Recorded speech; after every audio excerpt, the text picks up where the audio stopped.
This week, I was supposed to talk about YouTube video ideas for beginners, but I didn't want to ignore what was happening in the world. This morning, I saw that social distancing is going to be extended until April 30th. Crazy, right? For some of you, that's a big deal.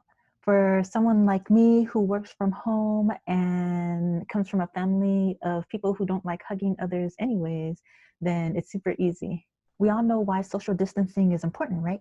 We're trying to minimize the people who get infected with the coronavirus because we don't have enough resources to save everyone if they get infected. Like we don't have enough ventilators or enough doctors. With this in mind, you would think that community leaders would be on board. Unfortunately, I keep hearing about this pastor in Louisiana who keeps defying social distancing orders and holding services for his people. Why does he keep holding services and endangering the people who follow him? Some people are saying that he's using this pandemic for his own political agenda. Maybe he's trying to elevate religion over government. Others are saying that he needs donations from his people because churches survive on donation. I have another idea. Maybe he doesn't know enough about technology. That's why I'm giving him and anyone else who needs ideas on how to stay connected with their community 7 ways you can stay connected with your community during this pandemic. It doesn't matter if you're a church, a business, a school, a celebrity, or just a normal person. You can use these tips to stay connected and keep in touch with your audience. The first platform I want to mention is Facebook. Facebook is free and a lot of people already have it. No matter how old or young your audience is, this is a great platform to stay connected with your audience. On Facebook, you can go live either with your personal profile or on your business page. You can even go live in Facebook groups. So if you wanted to build a community, like for example, that pastor, he can create a Facebook group and then add all his followers or constituents and go live in Facebook for his services instead of having it in person. A good example of this is actually Regina from Beta and Beyond. She actually opened up a new Facebook group because she has a free one and then she has some for her paid services. But she just opened another free Facebook group and she's actually been going live in there teaching things like how to self-publish your own ebooks and giving tips on going live on webinars or creating webinars. And she's been doing other things there too. The second platform I want to mention is YouTube. For YouTube, you can upload pre-recorded videos like I do, or you can actually go live on YouTube. During this pandemic, I'm actually loving the videos on the behind the scenes of how people are staying at home and what they're doing while they're social distancing. One example is from Jen M.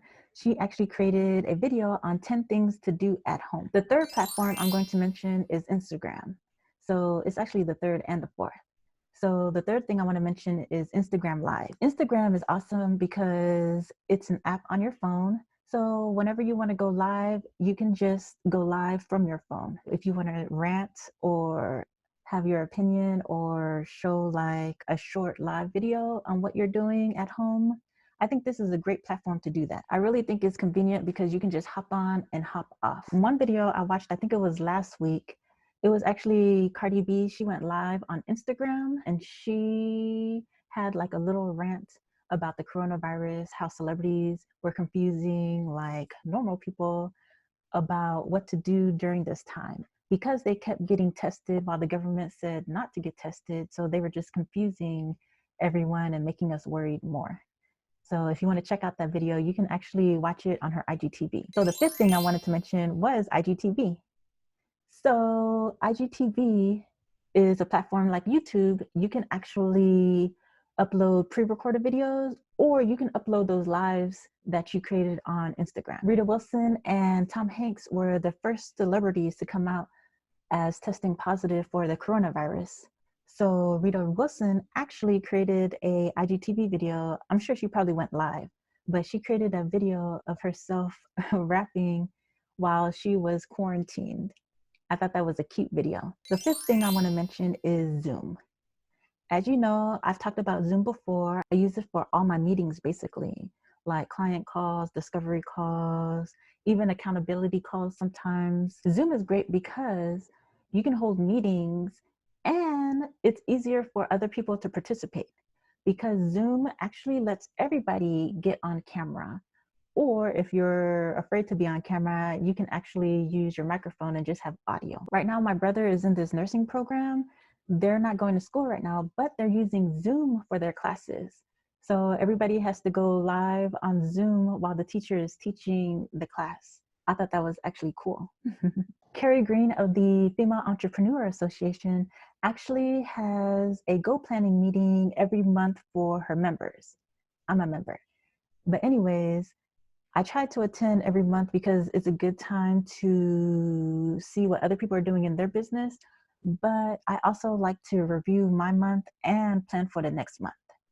So this month, instead of talking about the actual goal planning, she actually talked about staying focused and being positive for the upcoming month, April, because there were a lot of members who were having problems with like mindset, social distancing, and she knew that with everything happening, business owners were affected, not only financially, but mentally. So I thought it was great that she actually focused on staying focused and positive. The sixth thing I want to mention is Google Hangouts. If you have a Google account, you can actually access Google Hangouts, which is basically like Skype, or I guess it's kind of like Zoom too.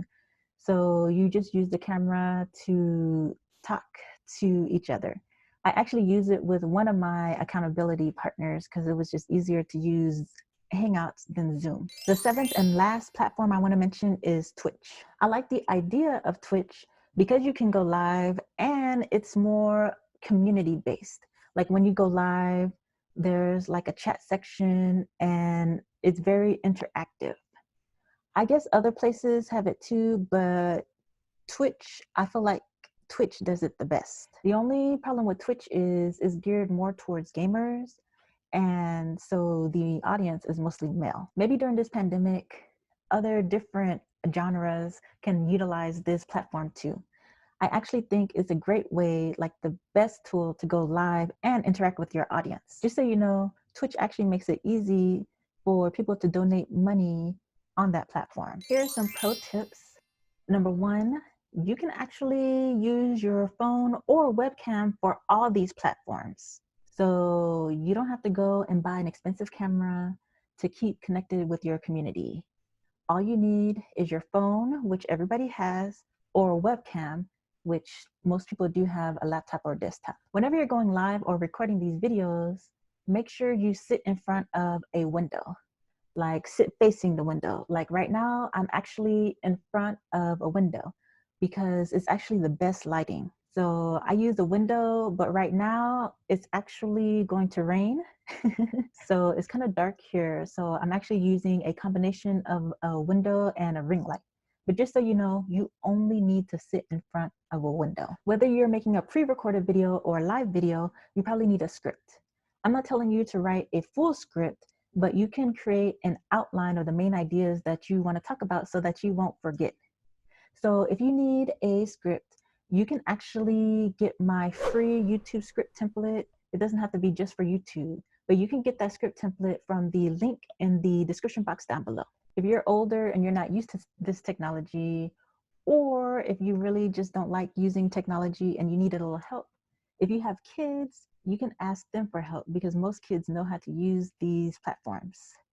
If you don't have kids, you can ask any other person in your family member, or you can check out some of my videos on how to use these tools. I know that my mom always has trouble using the Fire Stick whenever it loses the network connection. So I always have to help her restart the Fire Stick so she can watch her K-dramas on Netflix.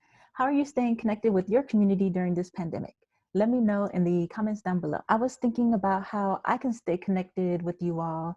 So I was thinking about running a 30-day challenge for myself so that I can post every day for 30 days in April, the behind the scenes of what I'm doing during this social distancing. So if you want to check that out, you can head to my Instagram at Pagan Davis and check that out. Next week, I'll be talking about YouTube video ideas for beginners. If you want to check that out, make sure you subscribe and hit the notification bell so you'll be the first one to know whenever that comes out. If you want more videos on video creation or branding, then check out these two videos over here. Until next week, bye.